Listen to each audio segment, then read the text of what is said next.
सभी आदमी शांत और स्थिर हो जाएं। अपने श्वास को सहज होने दें। Relax your breath. Just be relaxed, be calm.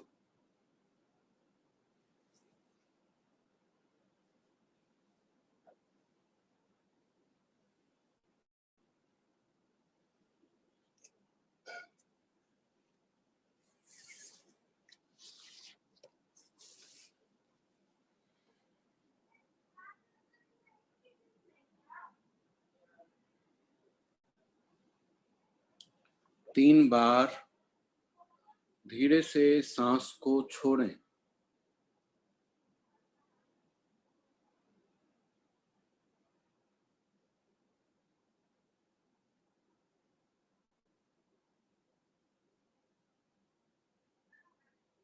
उसके बाद सहज से सांस को आने दें और सहज से शरीर के बाहर जाने दें।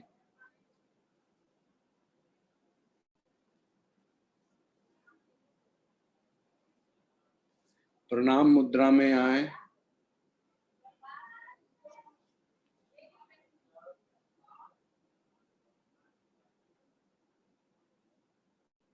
अपने माता पिता, गुरुदेव, इष्टदेव, जो कोई भी आपसे आपके जीवन में आपको सहर्ष,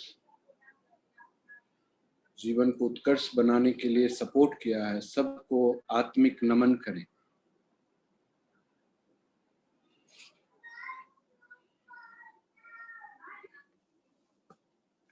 आंख को बंद रखें, प्रणाम मुद्रा में रहें।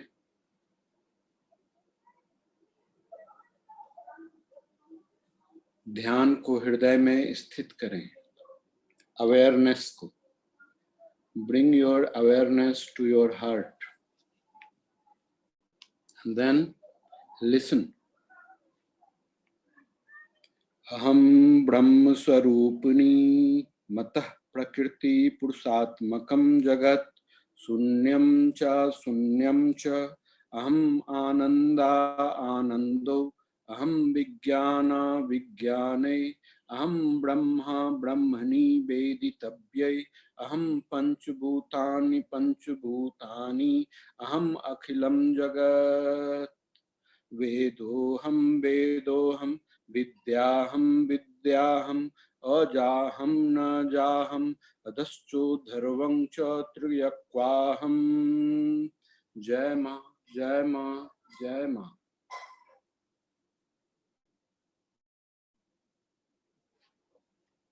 अर्थात मैं ब्रह्म स्वरूप हूँ, मुझसे प्रकृति पुरुषात्मक सद्रूप और असद्रूप जगत उत्पन्न हुआ है। मैं आनंद और आनंद स्वरूपा हूँ, मैं विज्ञान और अविज्ञान रूपा हूँ। अवश्य ज्ञान जानने योग्य ब्रह्म और अब्रह्म भी मैं ही हूँ। पंचीकृत और अपंचीकृत महाभूत भी मैं ही हूँ। यह सारा दृश्य जगत मैं ही हूँ। वेद और अवेद मैं ही हूँ। विद्या और अविद्या भी मैं, अजा और अनजा भी मैं, नीचे ऊपर अगल बगल भी मैं ही हूँ। जहां हूं सिर्फ मैं हूं।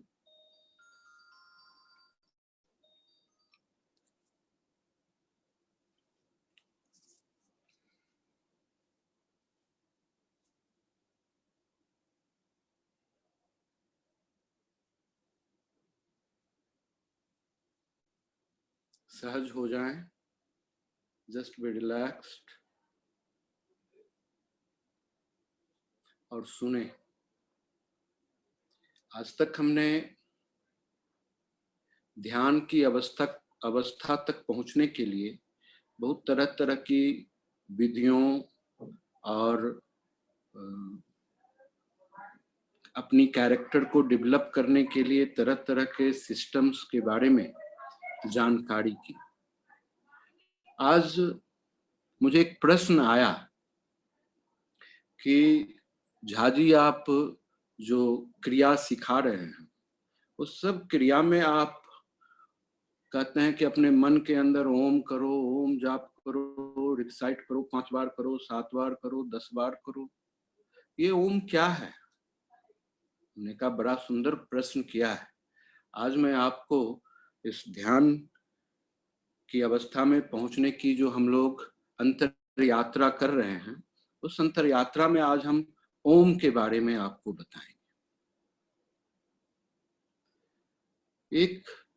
एक ऐसा अद्भुत शब्द है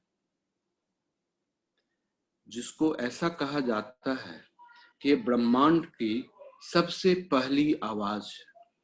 यानी कि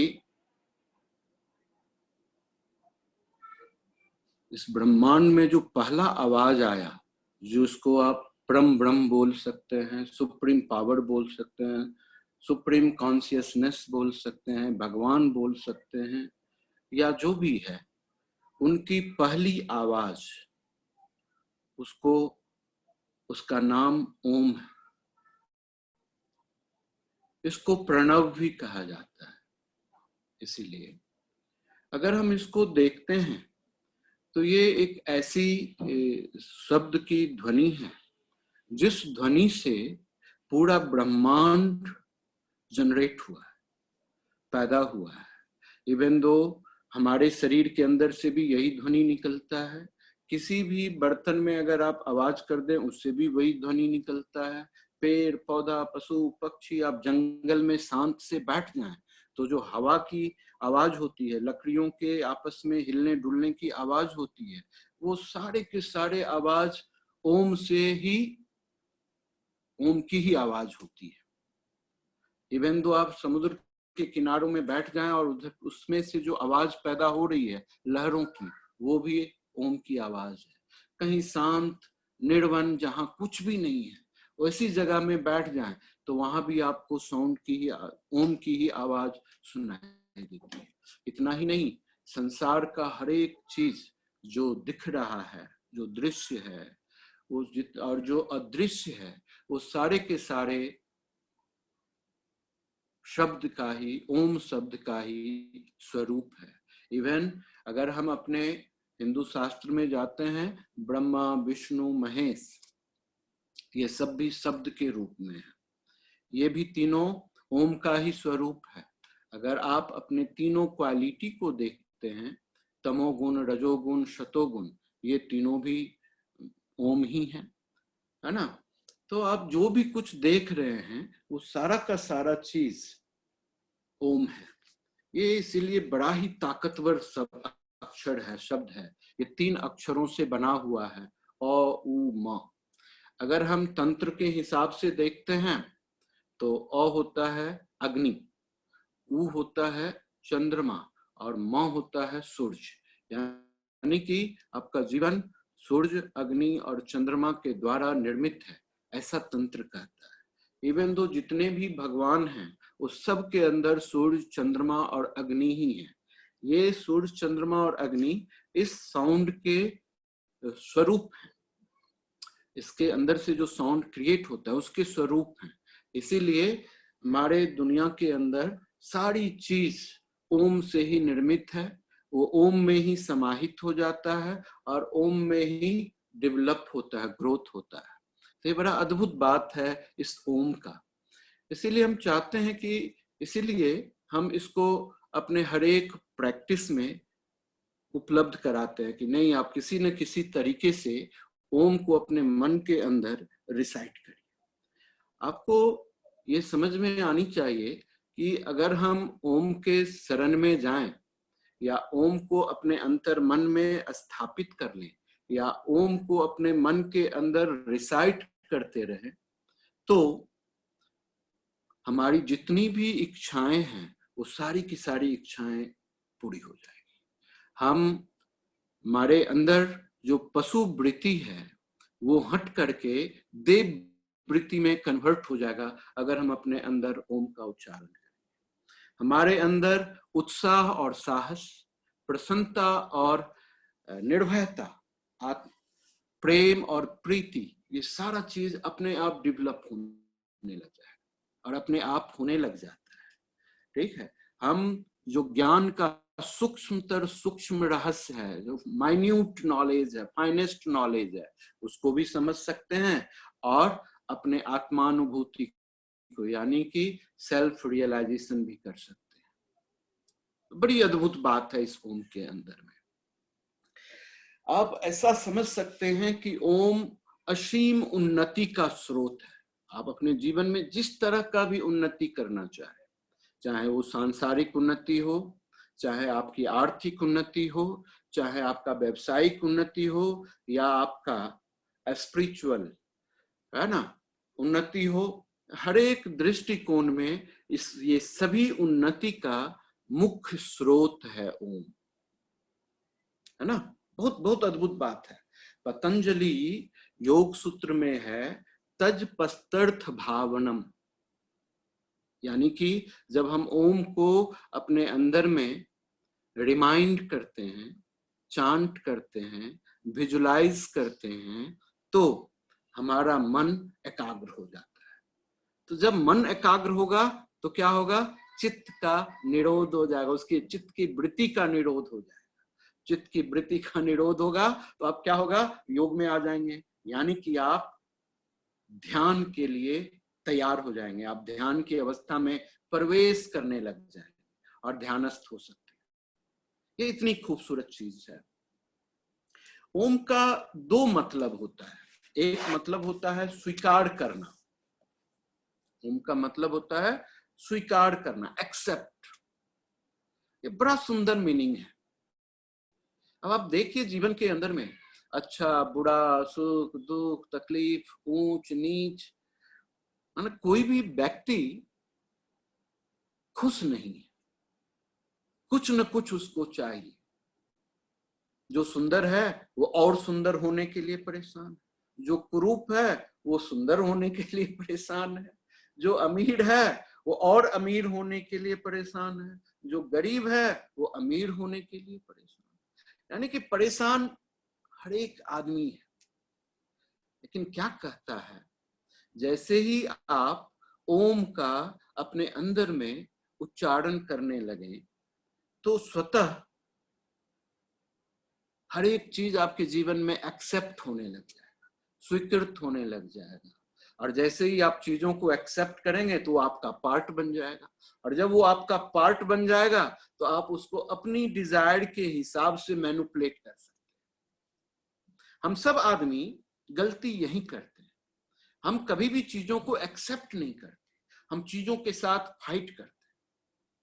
जब हम एक्सेप्ट करते हैं तो चीजें आसान हो जाती है, और जब हम फाइट करते हैं तो फिर हमारी एनर्जी कंज्यूम होती है और हम कमजोर होते चले जाते हैं। बहुत बहुत अद्भुत बात है, ये समझने की बात है।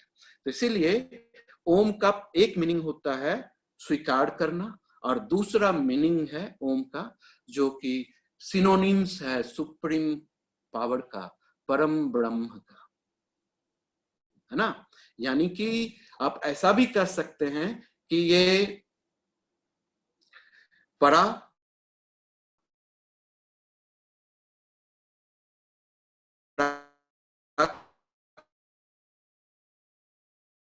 का मतलब होता है ऐसा ऐसा साउंड जो हमारे मुंह से बाहर निकल आता है।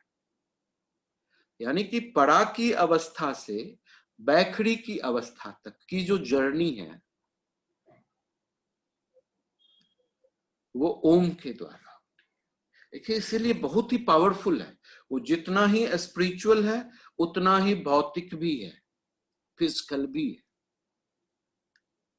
यही एक ऐसा साउंड है जिसके द्वारा आप किसी भी चीज के साथ मर्ज हो सकते हैं। सबसे अद्भुत बात यह है कि 10 जगह से आप साउंड ओम का उच्चारण करें, 10 जगह से उच्चारण करवाएं।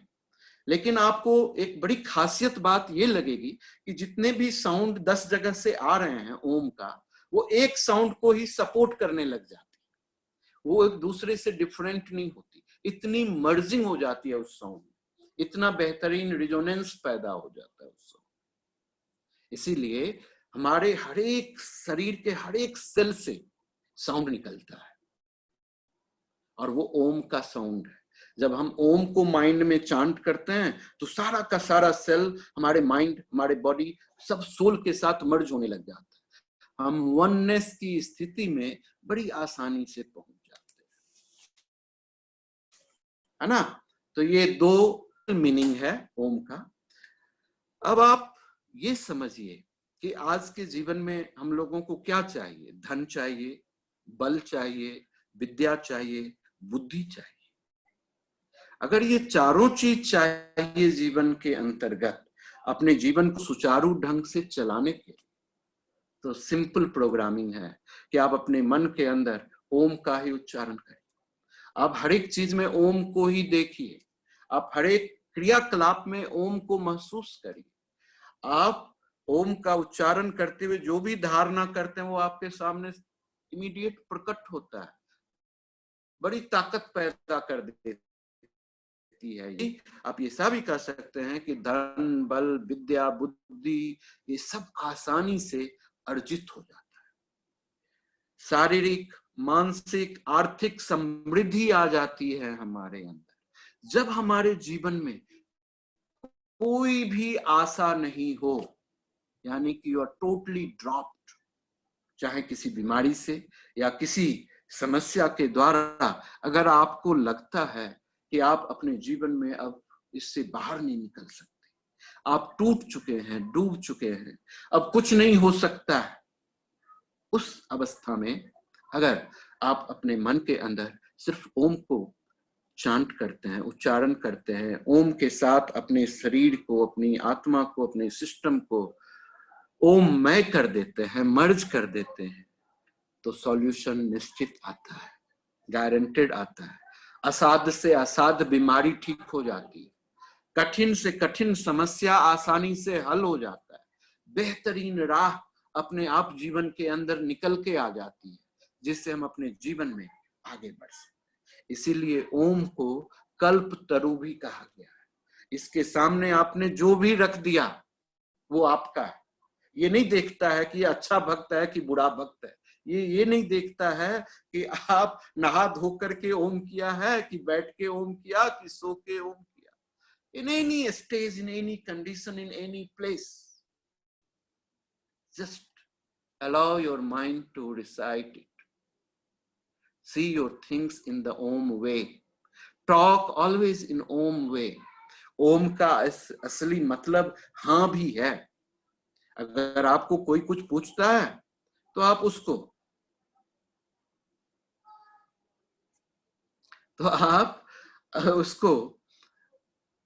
हाँ के बदले में ओम भी कह सकते हैं। क्या कह सकते हैं? कोई आपको कुछ पूछ रहा है, अगर आपको हाँ कहना है तो उसके बदले में ओम भी कर सकते हैं। तो बड़ी अद्भुत बात होती है। आप जानते हैं ओम से ही एक शब्द उर्दू में डेवलप हुआ, फारसी में, जिसको आमीन बोलते हैं। आप देखेंगे कि मुस्लिम संप्रदाय में लोग को कुछ भी हाँ कहना है तो कहेगा आमीन, कुछ अच्छा होगा तो वो कह देगा आमीन। हम लोग को अगर ओम कहना हो तो बड़ी बेहतरीन बात हो जाए। इसी तरह आप देख सकते हैं कि बड़ा ही सुंदर ढंग से बुद्धिज्म में और तिब्बतियन मॉन्क जो हैं, वो उनका जो एक मंत्र है, बड़ा ही सुंदर मंत्र है, ओम मणि पद्मो होम।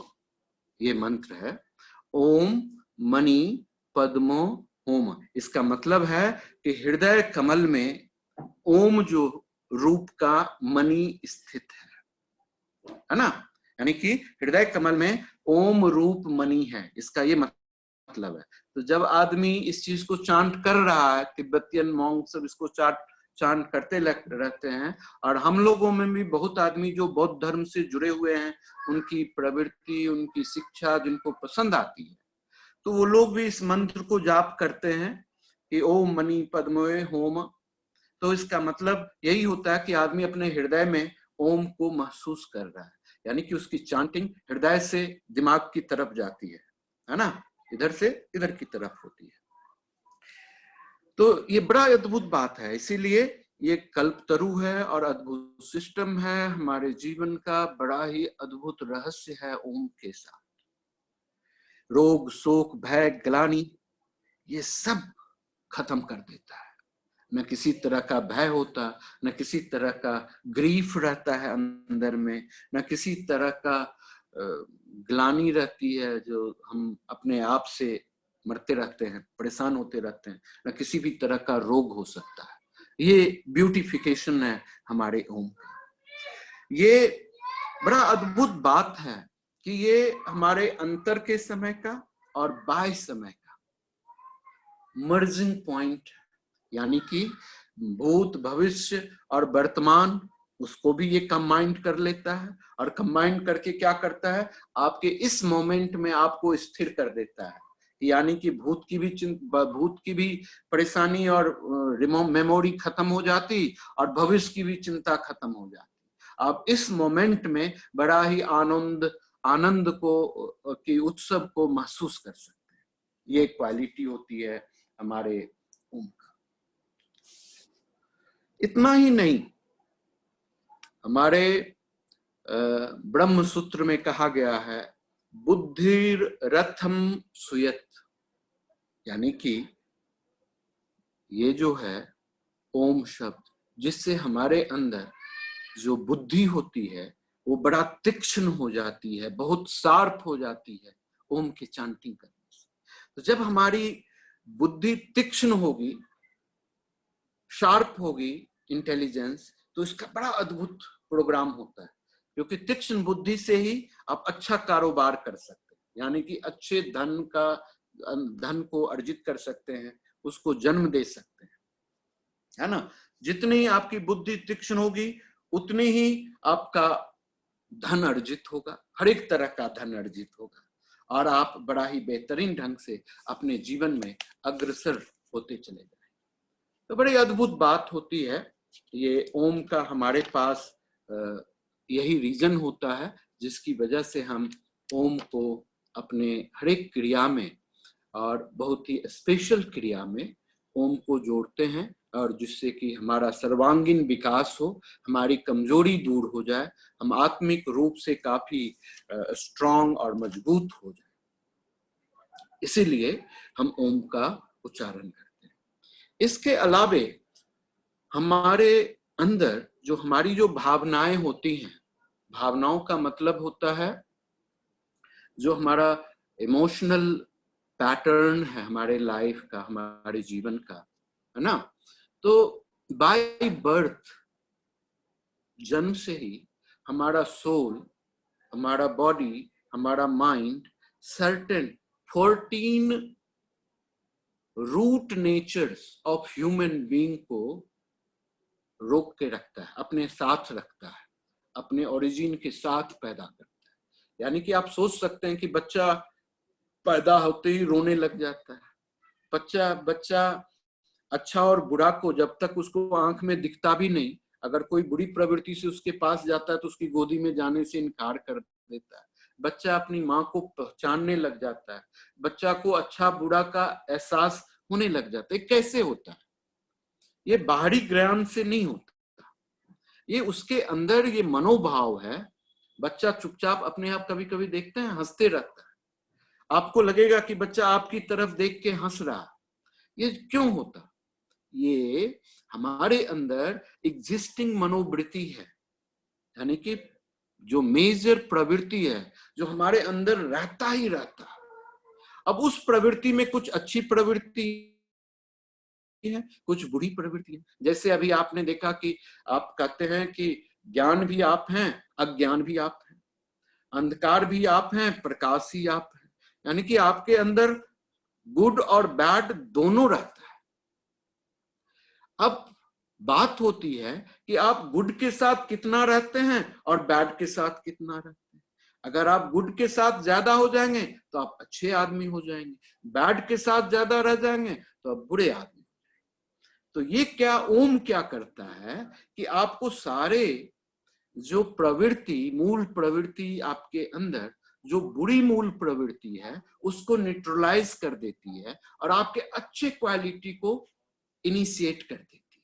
तो सिर्फ आपके अंदर अच्छी बातों का ही अनुभव होने लग जाता है।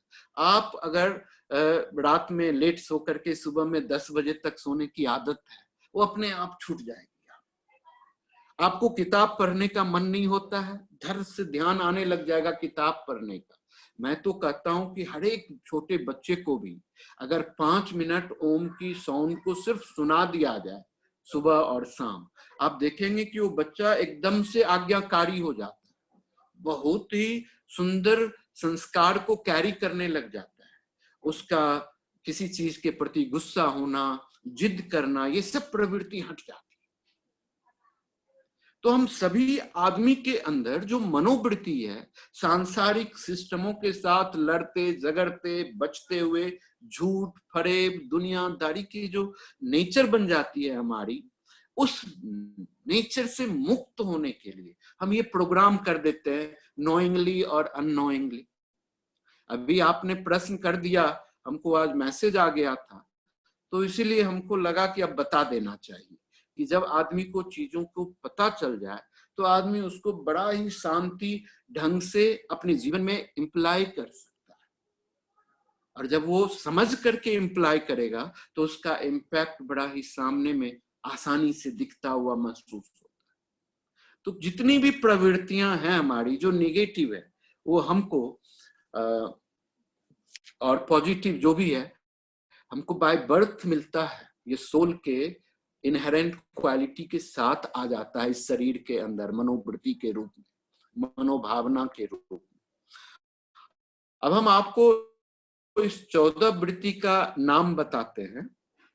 जो सबसे पहला वृत्ति है सर्चिंग ऑफ फूड, यानी कि भूख लगना और भोजन को ढूंढना, ये सबसे पहला वृत्ति है। छोटा अभी जब पैदा लेता है कि भूख लगना, तो भोजन को ढूंढने की प्रवृत्ति है कि हम सभी आदमी भोजन को ही ढूंढते हैं। फिर दूसरा प्रवृत्ति है हमारा भागने की, प्लाइन करने की। जब भी कोई कठिन चीज हमको दिखता है, हमारे समझ की चीज नहीं दिखती, हम वहां से भाग लेते हैं, भागने की प्रवृत्ति है। और इसीलिए ये प्रवृत्ति कभी कभी इतनी स्ट्रांग हो जाती है कि आप सही चीजों से भी भागने लग जाते हैं। जैसे आपको सुबह में उठने की मन करती रहेगी, उठ जाओ उठ जाओ, लेकिन आपका दिमाग कहेगा नहीं नहीं यार, अबे सो जा थोड़ी देर, क्या उठ के क्या करेगा, है ना। तो भागने की प्रवृत्ति जो है सो ओवर पावर कर देता है, तो बड़ा मुश्किल हो जाती है। फिर हमारा तीसरा प्रवृत्ति है लड़ने की। हम सभी आदमी फाइट करते हैं, कम्बैट करते हैं, क्वारल करते हैं, अपने आप को डिफेंड करने के लिए लगे रहते हैं, स्क्रैम्बल करते हैं अपने सिस्टम को प्रोटेक्ट करने के लिए। हम सब आदमी इतना प्रोटेक्टेड हो जाते हैं कि कोई भी आदमी हमारे अंदर घुस नहीं सके, कोई भी अच्छी बातें हमारे अंदर घुस नहीं सके, इतना सील्ड पैदा कर देते हैं।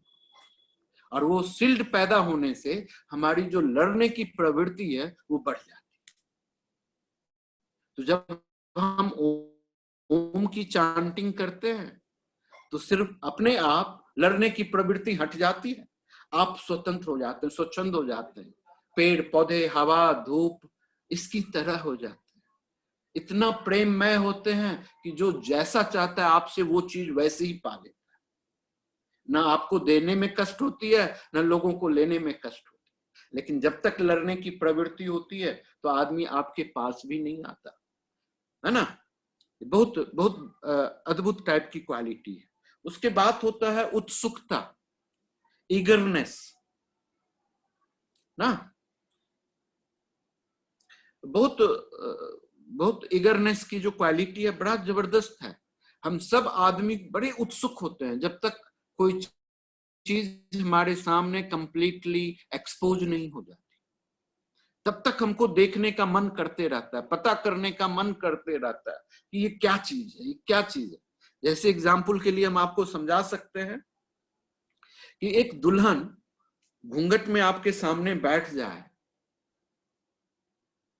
आप उधर से 2 बार 4 बार 5 बार गुजरेंगे, आपका दिमाग उधर ही रहेगा,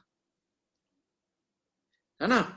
कुतूहल रहेगा, तृष्णा रहेगा, इस घूंघट के अंदर में क्या बात है, क्या है, कैसी खूबसूरती है।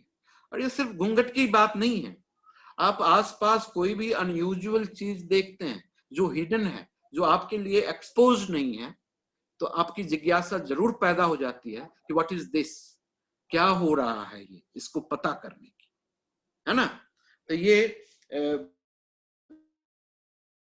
बड़ा ही अद्भुत क्वालिटी होती है, उत्सुकता रहती है, कुतूहल रहता है, इगरनेस रहता है। जैसे हमको 8 बजने का बड़ा ही जिज्ञासा के अंदर रहता है कि कब 9 बज जाए, कि तो ये नेचुरल फेनोमिना है। और ये उत्सुकता होना भी जरूरी है, इसका पॉजिटिव प्रोस्पेक्टिव भी है, नेगेटिव प्रोस्पेक्टिव भी है ना। क्योंकि जब उत्सुकता रहेगा तो बहुत ज्यादा उत्सुक रहेंगे, कौतूहल रहेंगे, तो आप ओरिजिनलिटी से डिस्ट्रैक्ट हो जाएंगे, आप अपने लक्ष्य से भटक जाएंगे। आप जिस काम करने के लिए जाएंगे तो उस काम में आप नहीं करके कुछ और भी काम करने लगेंगे। इसी चीज का फायदा उठा करके सुपरमार्केट में हम लोगों को लूट लिया जाता है। हमारे इस उत्सुकता की वजह से हमको वो लोग यूज कर लेते हैं कि हमको एक आइटम के लिए मैं मार्केट गया और वहां से 10 आइटम खरीद के ले आया, उसकी जरूरत नहीं है, घर में स्पेस नहीं है रखने का, फिर भी हम नए आइटम को घर में जमा कर देते हैं। उत्सुकता, बस ये कौतूहलता होती है हमारे अंदर। इस फिर हमारी अगली जो क्वालिटी है जिसको हम कहते हैं रचना, सृजन करना, संयोजन करना, विन्यास करना, है ना, क्रिएशन करना, कंपोजिशन करना, फॉर्मेशन करना, ये हमारे बड़ा ही अंदर की क्वालिटी होती है। ये हर एक आदमी में रहता है ये क्वालिटी। जैसे ही आदमी अपने आप से जुड़ने लगता है, जैसे ही जुड़ता है कि उसके अंदर में क्रिएटिविटी अपने आप पैदा होने लग जाती है। सिर्फ जुड़ने की बात है, सेंटर्ड होने की बात है, एकाग्र होने की बात है। और उसको पैदा करने के लिए ओम शब्द बड़ा ही अद्भुत रिसोर्सेस। तो जब भी अगर आप चाहते हैं कि अपने जो भी काम आप कर रहे हैं, आप उसके अंदर में क्रिएटिविटी पैदा करना चाहते हैं, बड़ा ही specific creativity, very unique creativity, क्योंकि आप यूनिक हैं, तो आपको अपने अंदर में सेंटर्ड होना पड़ेगा। जैसे ही आप सेंटर्ड होंगे, अपने आप से जुड़ेंगे, एकाग्र होंगे, वन पॉइंटेडनेस में होंगे, तो आपके अंदर जो कृति है, करने की जो क्षमता है, क्रिएट करने की, वो आप धराधर प्रवाहित होने लग जाएंगे। कविताएं निकलने लग जाएंगी, गद्य निकलने, अच्छी अच्छी कहानी लिखने शुरू कर देंगे, अच्छी अच्छी चीजों को पैदा कर, है ना। आपके सामने बहुत सारे ऐसे उदाहरण हैं। जैसे देखिए, तुलसीदास जी कभी तो स्कूल नहीं गए, कॉलेज नहीं गए, है ना, रामचरितमानस को लिखते। कबीरदास जी कौन सा स्कूल गए, उनके दोहा का रिसर्च पीएचडी में लोगों को करना पड़ता है, सोचिए। हाँ, हमारे कालिदास जी महाराज कौन सा कॉलेज गए, और उनकी साहित्य इतनी सार गर्भित है कि आदमी का जीवन इमीडिएट उस साहित्य से परिवर्तित हो जाता है। ये जितने भी चीजें हैं सृजन करने की, ये हमारी बड़ा ही अद्भुत क्वालिटी है रचना करने की। तो हम सभी आदमी बड़ा ही एक्सट्रीम और यूनिक क्रिएटर है, इसको समझने की बात है, अपनी ताकत और अपनी क्षमता को महसूस करने की बात है, और आप उससे बहुत ही बेहतरीन क्रिएशन कर सकते हैं, है ना। उसके बाद है संग्रह करना, क्वालिटी जो हमारी आत्मा की जो मनोवृत्ति जो है, प्रवृत्ति जो है संग्रह करने की। हम सब आदमी को ये है क्वालिटी। हम सब आदमी कलेक्ट करते हैं, चाहे wrong wisdom, wrong practice, wrong चीजों को, जो चीज यूज में नहीं है, जो यूज हो चुका है, ऑब्सलीट है, उस सब कचरा को जमा करके रख, जैसे पास्ट की मेमोरी हम लोग जमा करके रखते हैं, कचरा है। अब सोचिए, आप जिस रास्ते से जा रहे हैं, जो रोड क्रॉस कर गए, गुजर गए, आप क्या उस रोड को रोल करके सर पर उठा लेते हैं? नहीं ना, रास्ता छूटती चली जाती है, आप आगे बढ़ते चले जाते। एक चीज रह जाती है, अगर आप सही ढंग से अपने कदम को इस जीवन के राह पर रखा है, तो आपका पद चिन्ह छूट जाता है।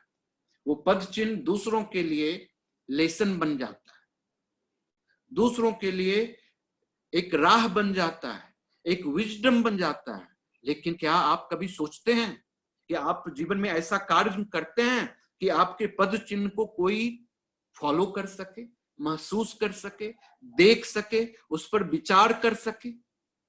नहीं, कभी भी हम ऐसा चाल ही नहीं चलते, ऐसी मूवमेंट ही नहीं करते अपने जीवन के अंदर।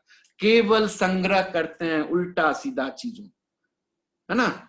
इसीलिए बहुत बहुत बड़ी बड़ी संग्रहालय बनी हुई है संग्रह करने की प्रवृत्ति की वजह से।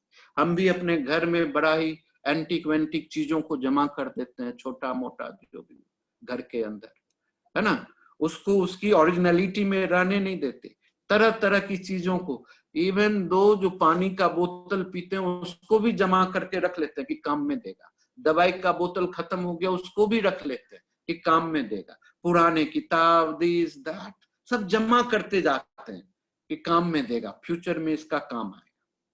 तो ये जो संग्रह करने की जो प्रवृत्ति है वो बड़ा ही गलत प्रवृत्ति है। संग्रह नहीं करना, छोड़ना, खाली रहना। जब जैसे जैसे आप संग्रह करते जाओगे, भरते जाओगे, तो नई चीज आएगी नहीं, सब गिरती जाएगी आपके अंदर। जितना एम्प्टी होते जाएंगे तो उतना भरते जाएंगे, नई चीजों का आवागमन रहेगा आपके जीवन के अंदर। तो इसीलिए वो बहुत अच्छी चीज नहीं है, लेकिन कुछ चीजों में अच्छी है, जैसे अच्छे विचारों का संग्रह करना, विशुद्ध ज्ञान का संग्रह करना, है ना। तो जो आपके जीवन को परिवर्तित करते हैं, ऐसी चीजों आप संग्रह कर सकते हैं। तो इसमें अच्छाई भी है, बुराई भी है, तो बुराई वाले संग्रह को छोड़ना चाहिए। फिर उसके बाद होता है विकर्षण, डिस्ट्रैक्शन, रिपल्सन भी कर सकते हैं, है ना, रिवल्सन भी कर सकते हैं, यानी कि चीजों के साथ मुक्त होना। अच्छा नहीं, इसको छोड़ दो। लोगों से बात करना अच्छा नहीं, छोड़ो, इससे क्या बात करना, वो आदमी काम का ही नहीं, बेवकूफ है, चोर है। इस सब तरह की जो भावना होती है हमारे यहाँ, ये विकर्षण की भावना है। हम लोगों की आकृति अपने लिए कंफर्म कर लेते हैं, उस सामने वाले का इमेज पहले से हमारे अंदर में जमा हो जाता, जिसकी वजह से हमारी प्रवृत्ति पैदा हो जाती और हम उसको रिजेक्ट करने लगते। ये काम का बंदा नहीं, इसको छोड़ो, हमारे स्टैंडर्ड का नहीं है, इसको छोड़ो, इससे क्या लेना देना, है ना। ऐसे हम पैदा करते हैं, विकर्षण आ जाता है। फिर उसके बाद हमारे अंदर में एक बहुत अच्छी क्वालिटी भी है, शरणागत की। शरणागत का मतलब होता है रिफ्यूजी होना, सेंस ऑफ सिक्योरिटी में जब हम अपने आप को किसी के प्रति समर्पण कर देते हैं, एक्सट्रीम डिवोशन कह सकते हैं आप, ठीक है। लेकिन जब आप अपने आप को किसी के सामने ड्रॉप कर दिया, तो इसका मतलब आप उससे आश्रय चाह रहे हैं, पनाह चाह रहे हैं, शेल्टर चाह रहे हैं, या अपनी कोई चीजों को उससे अचीव करना चाहते हैं, है ना, या कंप्लीटली अपनी सारी चीजों को उसमें मर्ज कर देना चाहते हैं। इसको शरणागत होना बोलते हैं, है ना। तो ये हमारी अगली क्वालिटी है, शरणागत होना। ये अच्छी भी है और बुरी भी है। कभी कभी हम बहुत बुरी चीजों के साथ भी अपने आप को ड्रॉप कर देते हैं, मजबूरी में अपने मोरल को बेच लेते हैं अपनी छोटे सी फायदा के लिए। दो चार, जैसे आप देखिए आज के दूध बेचने वाले लोग 2-4 रुपए की फायदा के लिए उसमें पानी मिला के बेच देता है, गाय को इंजेक्शन लगा के बेच देता है, सब्जी वाला सब्जी के ऊपर कलर लगा के बेच देता है, फल फूल बेचने वाले उसके ऊपर स्प्रे करके बेच देता है। तो ये जो प्रवृत्ति है बहुत ही बेकार प्रवृत्ति है, जो थोड़ी सी फायदा में अपने आप को ड्रॉप कर रहा है, अपने मॉरल को गिरा रहा है, अपने संस्कार को कुत्सित कर रहा है, बेकार कर रहा है, इसीलिए होता है ना। इसके बाद हमारा जो अगली क्वालिटी है वो है कामेच्छा, ठीक है, जिसको लस्ट बोलते हैं, सेक्सुअल अर्ज बोलते हैं, है ना, कनकुपिसेंस भी बोलते हैं उसको। और इस स्थिति में ये हमारे जीवन की तमाम इच्छाओं से जुड़ा हुआ है। अब इस इच्छाओं में जो परमावश्यक इच्छाएं हैं वो पॉजिटिव वर्कआउट को लाती है, जो उतनी आवश्यक नहीं है, लेकिन हम उसको अपने हैबिट में ले आते हैं, प्रैक्टिस में ले आते हैं, अपनी डिमांड में उसको प्रायोरिटी में दे देते हैं, तो फिर हमको ये इच्छाएं नुकसान करने लग जाती है ना। फिर एक और क्वालिटी होती है जिसमें ये सभी लोगों में पाया जाता है, वो होता है चाइल्ड प्रोटेक्शन की। अब हम सभी आदमी को अपने बच्चे हैं, अब आप देखिए, माँ तो माँ होती है, हमारी हो या आपकी हो या किसी की भी हो, सभी बच्चे उनके दृष्टि में एक ही होने चाहिए। लेकिन ये जो स्पेशल प्रवृत्ति है चाइल्ड प्रोटेक्शन की, कि अगर वहां 2 बच्चा गिरा, एक मेरा बच्चा है किसी और का बच्चा, तो मैं क्या करूंगा, सबसे पहले अपने बच्चे को उठाऊंगा, उसके बाद में दूसरे बच्चे को उठाऊंगा। तो ये जो प्रोटेक्शन की क्वालिटी है जो इनहेरेंट होती है, तो इसको हमको अपने बुद्धि के द्वारा, विवेक के द्वारा, सद्भावना के द्वारा, सुंदर प्यार के द्वारा, हर एक को एक दृष्टि में समझने के द्वारा ये प्रवृत्ति में लाना पड़ता है कि हर एक बच्चा को उसी तरह का प्रेम और स्नेह मिले, है ना। इंपॉर्टेंट वर्कआउट है ये। तो इसीलिए हमको प्रोटेक्शन और केयर आता है। इवन जो कोई भी हीलर होता है उसके अंदर ये बहुत बड़ी क्वालिटी होनी चाहिए, और इसी प्रवृत्ति को डेवलप करनी चाहिए कि उसके सामने जो कोई भी आए तो उसके बच्चे की तरह आए। जब आप उस सामने वाले को अपने बच्चे की तरह एक्सेप्ट कर लेंगे तो बड़ा ही अद्भुत क्रिया हो जाएगी, अद्भुत केयर हो जाएगा, अद्भुत हीलिंग हो जाएगा, अद्भुत सिस्टम हो जाएगा। देखिए, क्योंकि मदर जो है इस यूनिवर्स की सबसे बड़ी हीलर है। कितना भी जोर से बच्चा गिरा हो, जैसे ही माँ के गोदी में आया रोना बंद हो गया, सारा दर्द, सारा पेन, सारा सफरिंग, सारा सिस्टम उसी समय डाइल्यूट हो जाता है। तो इतनी बड़ी हीलिंग एबिलिटी है मदर के अंदर, और वो क्वालिटी हमारे अंदर, वो प्रवृत्ति हमारे अंदर रहती है, लेकिन हम उसमें थोड़ा सा सेल्फ सेंटर्ड हो जाते हैं, अपने लिए सोचने लग जाते हैं, अपने बारे में ये मेरा है, मेरा है, ये हमारा है की बात ही नहीं होती। इसीलिए थोड़ी सी निगेटिविटी इसमें आ जाती है। ठीक है। उसके बाद हमारा जो अगली क्वालिटी है थिंकिंग ऑफ अदर्स, यानी कि दूसरों की चाह, दूसरों के बारे में जानकारी हासिल करना। ये बड़ा ही पुअर क्वालिटी है। हम सब आदमी अपने आसपास के लोगों के बारे में, अपने रिलेटिव्स के उसके बारे में अच्छा होने की बात को तो नहीं सोचते, लेकिन क्या बुरा हो गया, वो कैसे ग्रोथ कर रहा है, कैसे नुकसान हो रहा है उसका, इसको सुन करके एंजॉय करते हैं। ये अच्छी बात नहीं है। दूसरों की चाह होनी चाहिए, दूसरों के बारे में सोचना चाहिए, लेकिन उसकी भलाई के बारे में सोचना चाहिए, उसके ग्रोथ के बारे में सोचना चाहिए, उसके कैरिंग के बारे में सोचना चाहिए, उसके अपलिफ्टमेंट के बारे में सोचना चाहिए। तो जीवन बड़ा ही खूबसूरत और आनंदित हो जाता है ना। और सबसे लास्ट प्रवृत्ति जो होता है, जो 14वां प्रवृत्ति है, नहीं 13वां, कौन सा हो गया अभी, 10वां हुआ है, पता नहीं जो भी हुआ। ठीक है। आत्म प्रकाशन, यानी कि सेल्फ एनालिसिस करना, ठीक है, सेल्फ एक्चुअलाइजिंग करना, स्वाध्याय करना, ये होता है। हर एक आदमी को पता है क्या सही क्या गलत। आप सभी आदमी अनुभव करते हैं अपने जीवन में, भले आप अपनी समस्या को लेकर के 10 लोगों के पास जाते हैं कि this is my problem, how to do. आप अपने नियर डियर सबसे मिलते हैं, सबको पूछ लेते हैं, लेकिन क्या आप किसी से सहमत होते हैं? आप उसी आदमी से सहमत होंगे जिससे कि आपका थॉट्स मैच कर रहा है, जो आपके थॉट्स के हिसाब से बात कर रहा है, वही आदमी आपको पसंद भी आएगा और आप कहेंगे कि यस यू आर राइट, उसकी बात। लेकिन इसके बावजूद भी हम वही करते हैं जो हम चाहते हैं। समझ रहे हैं बात? हमारी इच्छा होती है, हम जो चाहते हैं वही करते हैं, हम उसको बदल नहीं पाते कभी भी। और जब बदलते भी हैं, दूसरे की बातों को सुनते हैं, तो हम कॉन्फिडेंट नहीं होते, तब हम उसके कॉन्सिक्वेंसेस से बहुत ही घबराए हुए रहते हैं, हमारा 100% एफर्ट्स ही नहीं होता और रिजल्ट भी गलत हो जाता। हम कहते हैं देखा तुम्हारी बात सुना और क्या हो गया, ऐसी बात हमको बोलने के लिए मजबूर होना पड़ जाता है ना। तो ये है सेल्फ एनालिसिस की क्वालिटी। इसके बाद होता है विनीतता, अनुग्रहपूर्ण होना, कॉर्टियस होना, है ना, हम्बल होना, प्लीजेंट रहना, शांत स्वभाव, विनीत होना, सुंदर रहना, हर एक के साथ प्यार से बात करना, प्यार से रहना, प्यार का सपोर्ट करना, है ना।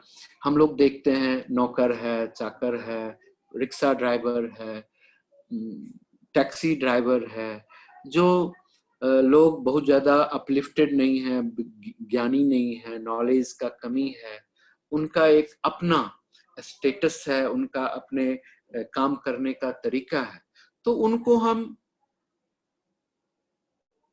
अपनी ऊंचाई में उतना ही प्यार और स्नेह से उनसे बात करना चाहिए।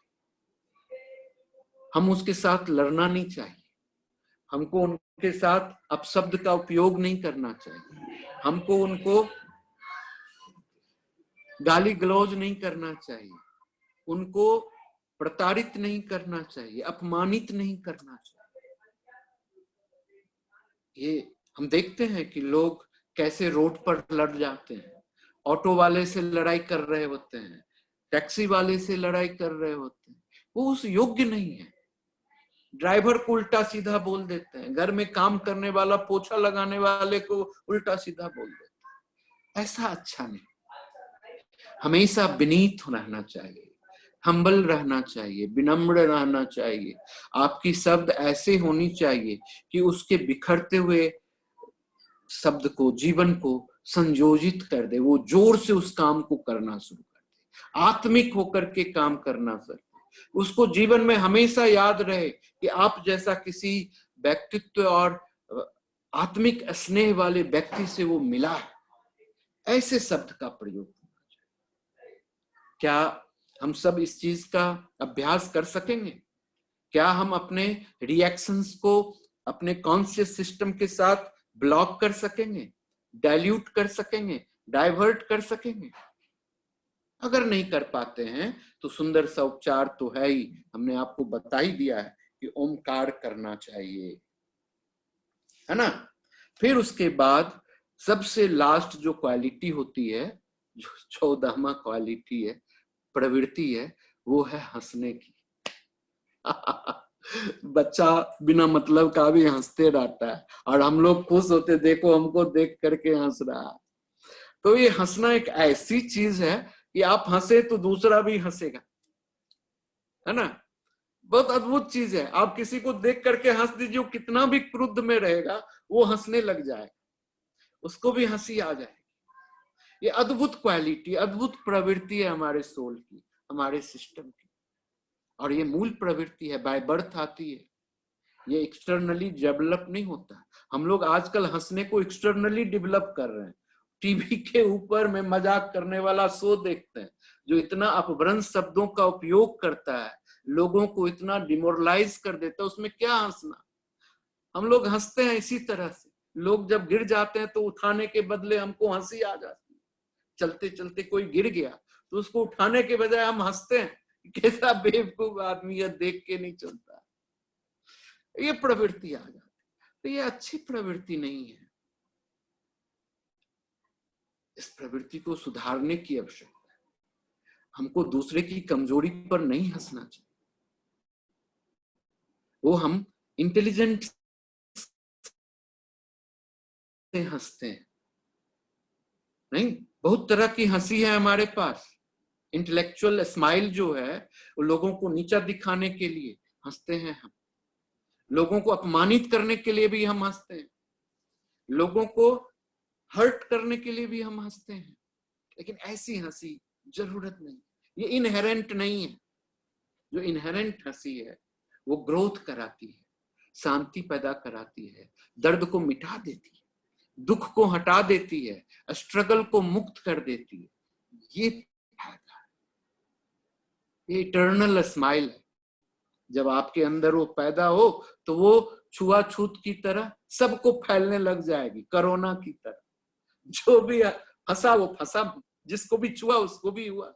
तो इटर्नल स्माइल ऐसा ही है कि जैसे ही आपने इटर्नली स्माइल किया तो उसमें जो भी देखा, जो भी फंसा वो फंस गया, वो भी हंसने लगेगा, उससे दूसरा हंसने लगेगा, तीसरा हंसने लगेगा। यानी कि हंसीमय जीवन का जन्म होगा।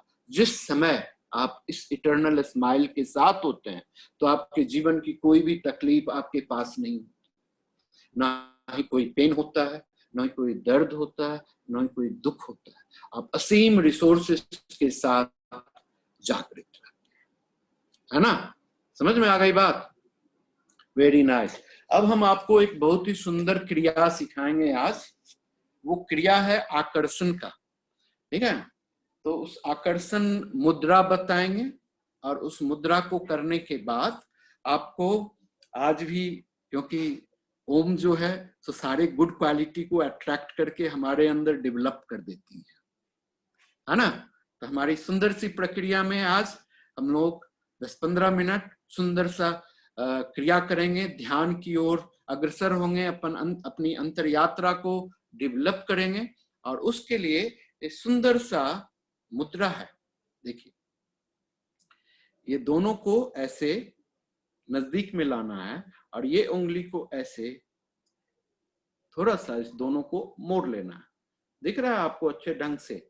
यानी कि थंब के साथ रिंग और लिटिल फिंगर को टच करना है और इस दोनों उंगली को ऐसे टच करके इसको ऐसे रखना है।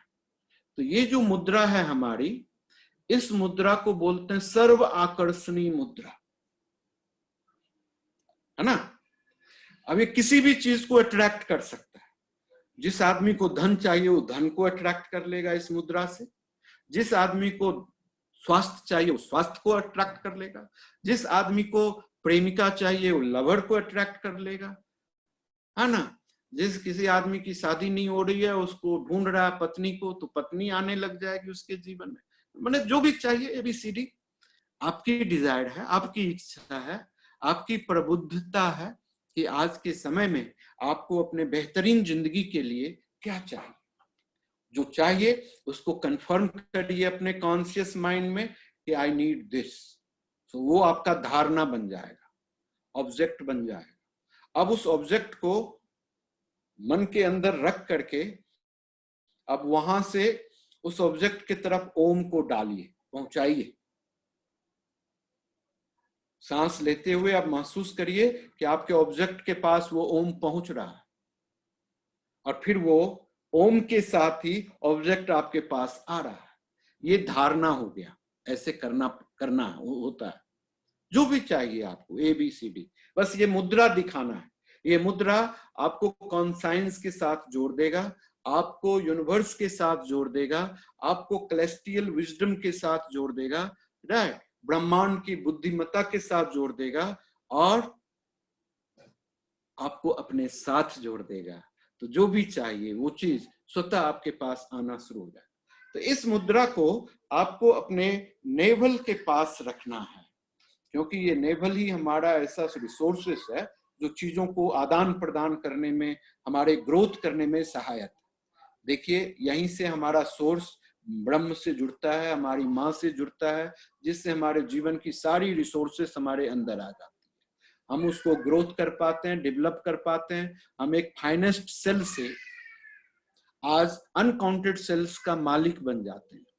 तो हमारे जीवन में जो भी चीज हमको चाहिए उस चीज को आज हम धारणा में लाते हैं कि हमारा उत्तम स्वास्थ्य हो और हमारे जीवन की तमाम रिक्वायरमेंट की फुलफिलमेंट के लिए हमारे पास पर्याप्त धन हो।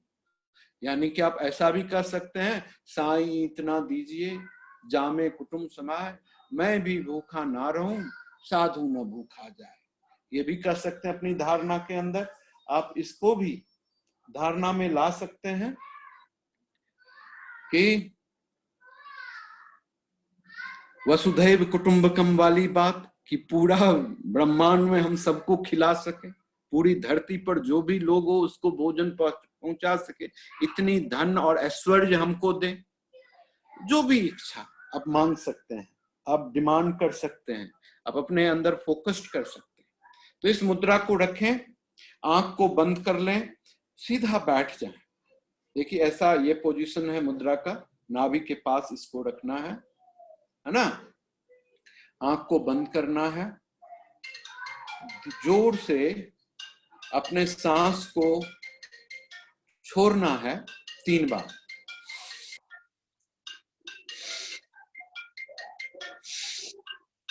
फिर सहज सांस को अंदर आने देना है और धीरे से छोड़ना है सांस को। आंख को बंद रखना है। जब आप सांस को अंदर आ रहा है और सांस बाहर जा रहा है तो एक सर्कल बनाता है, सांस आने और जाने के बीच में एक लूप बनाता है। उस लूप को हमको ऑर्गेनाइज करना है, वो कंटिन्यूटी ऑफ लाइफ का है। जब आपके सांस आती है और जाती है तो इस आने जाने के बीच में ये प्रोग्राम एक साइकिल के रूप में चलते रहता है। तो जब ये साइकिल के रूप में चलते रहता है तो उस समय आपको ये समझना पड़ेगा अपने कॉन्शियस माइंड में कि सांस लेते हुए वो अंदर जा रहा है, सांस छोड़ते हुए बाहर जा रहा है, एक साइकिल बना रहा है। माइंड के अंदर में ओम का उच्चारण हो रहा है, सांस लेते हुए सांस छोड़ते हुए, और ओम का चक्कर आपके दिमाग में लग रहा है, बॉडी में लग रहा है, और आपको जो ऑब्जेक्ट चाहिए उसके ऊपर अपने आप लग रहा है। तो उसको वो अट्रैक्ट करने लगेगा। ये प्रक्रिया है अट्रैक्शंस का। इसको कर करके आप उस चीज को अचीव कर सकते हैं, अट्रैक्ट कर सकते हैं बड़ी आसानी की तरीके से। तो हम चाहते हैं कि इस प्रक्रिया को आप स्टार्ट करें। सीधा बैठ जाएं, आंख को बंद कर लें, कंधे को रिलैक्स रखें, जीभ को अपर पैलेट से जोड़ लें। सांस 3 बार छोड़ें और उसके बाद सहज ब्रीथ को और उसके लूप को अनुभव करते हुए ओम का चांटिंग माइंड के अंदर करते रहें। ओम लेते हुए अंदर सांस लें और ओम कहते हुए सांस को छोड़ें। ओम लेते हुए अंदर सांस लें और ओम कहते हुए सांस को छोड़ें। तो माइंड के अंदर होना चाहिए और आपको महसूस होना चाहिए कि एक साइकिल बन रहा है, एक लूप बन रहा है, जो आपके दिमाग के अंदर भी वो सर्कुलर घूमेगा, बॉडी में भी घूमेगा, जहां तहां वो अपने आप अनुभूति होगी। इसको हम कम से कम 3 से 5 मिनट करेंगे और उसके बाद ऑब्जर्व करेंगे अपने बॉडी को 3 से 5 मिनट के लिए, और फिर उसके बाद हम इस क्रिया से बाहर निकलेंगे। तो स्टार्ट करते हैं हम अपनी प्रक्रिया। मुद्रा में आ जाइए, ये मुद्रा है। आंख को बंद कर लीजिए, सांस को धीरे से 3 बार छोड़िए।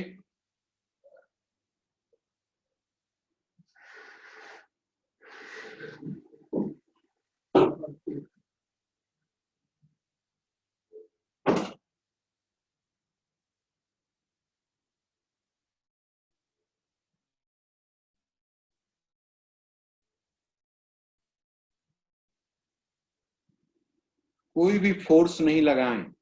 Late breath to get in and go out.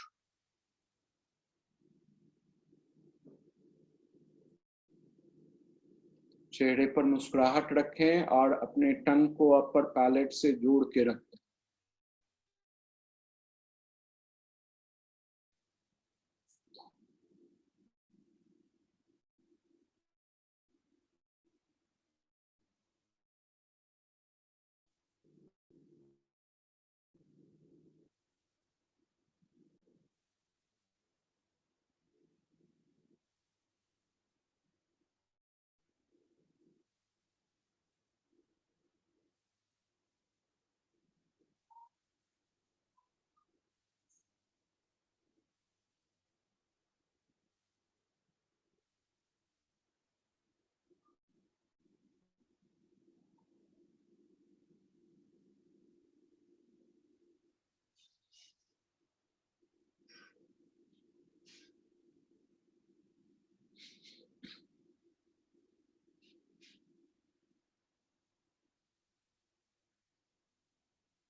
आप अपने आप को ऑब्जर्व करें।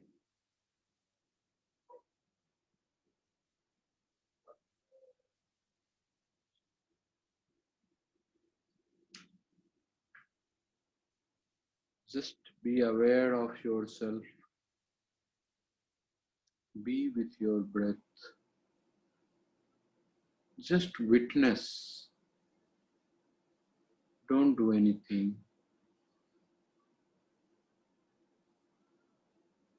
Enjoy of your own being.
अपने दोनों हाथ को आपस में रब कर लें। लेफ्ट हैंड के रिंग फिंगर को नाभि में रखें। राइट हैंड के रिंग फिंगर को आप अपने आईब्रो के बीच में रखें।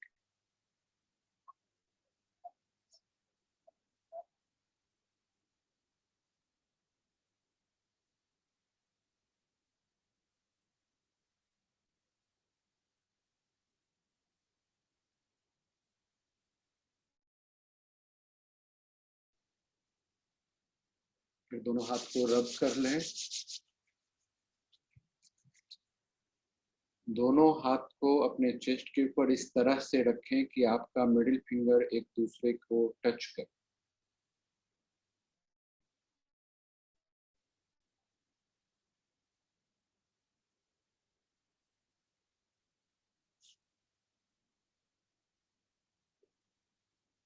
दोनों हाथ को रब कर लें।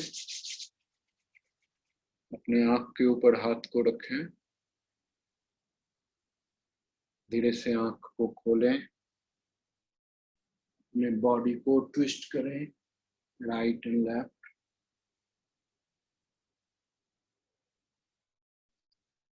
कंधे को रोल कर लें क्लॉकवाइज क्लॉकवाइज। अपने थाई को रिलैक्स करके लूज कर दें। पांव की उंगलियों को मोड़ करके रिलीज करें। 1 मिनट के लिए शांत और स्थिर रहें, अपनी जगह नहीं छोड़ें।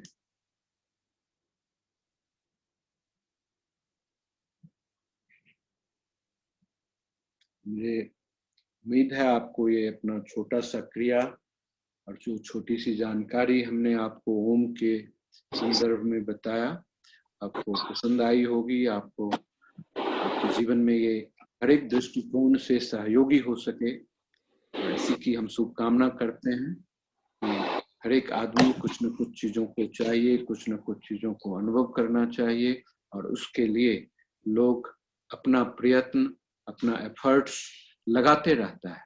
अगर वो समुचित ढंग से हो तो ये चीज़ बड़ा आसानी से है।